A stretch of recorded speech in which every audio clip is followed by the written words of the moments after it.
திராவிட முன்னேற்ற கழக அரசு ஏற்கனவே வாக்குறுதி கொடுத்திருந்தார்கள், வாழைக்கு ஆதார விலை வாங்கி தருவோம் என்று. அவள் 5 ஆண்டு காலம் ஆகியும் வாழைக்கு ஆதார விலை தரையில் என்று குறை சொல்லியிருக்கிறார்கள். அதே மாதிரி இந்த பகுதி மக்கள் பூ அதிகமாக விளைகின்ற பகுதி.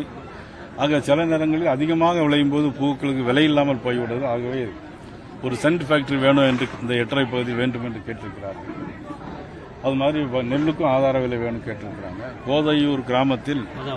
கோதாவூர் கிராமத்தில் மாணவர்கள் வந்து சமுதாய கூடத்தில் இருக்கிறார்கள். சமுதாய கூடம் புக் பண்ணும்போது மாணவர்கள் வந்து வெளியே மரத்தடிக்கு வந்து வெயிலில் இருக்க வேண்டிய சூழ்நிலை ஏற்படுது. இதையெல்லாம் பள்ளி கல்வித்துறை கண்டுகூட இல்லை என்று குற்றச்சாட்டுகளை சொல்லியிருக்கிறார்கள்.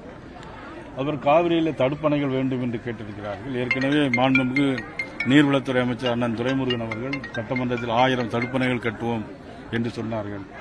எங்கேயுமே ஒரு தடுப்பணையாவது எங்கேயும் கட்டினார்கள் என்று எங்களுக்கு தெரியவில்லை.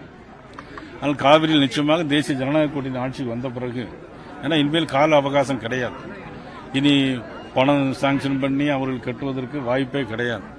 அதனால் நிச்சயமாக அதை மாண்புமிகு பாரத பிரதமர் நரேந்திர மோடி அவருடைய தலைமையில் அண்ணன் EPS அவர்கள் முதலமைச்சராக வந்த பிறகு நிச்சயமாக அந்த பகுதி மக்களுக்கு இந்த தடுப்பணையும் அவர்கள் கேட்ட அனைத்து கோரிக்கைகளும் நிறைவேற்றி தருவோம் என்று நாங்கள் சொல்லுவோம். குறைந்த விலை நிறைந்த தரம், தங்கள் தேவைகள் அனைத்தும் ஒரே இடத்தில். ஜெயச்சந்திரன்.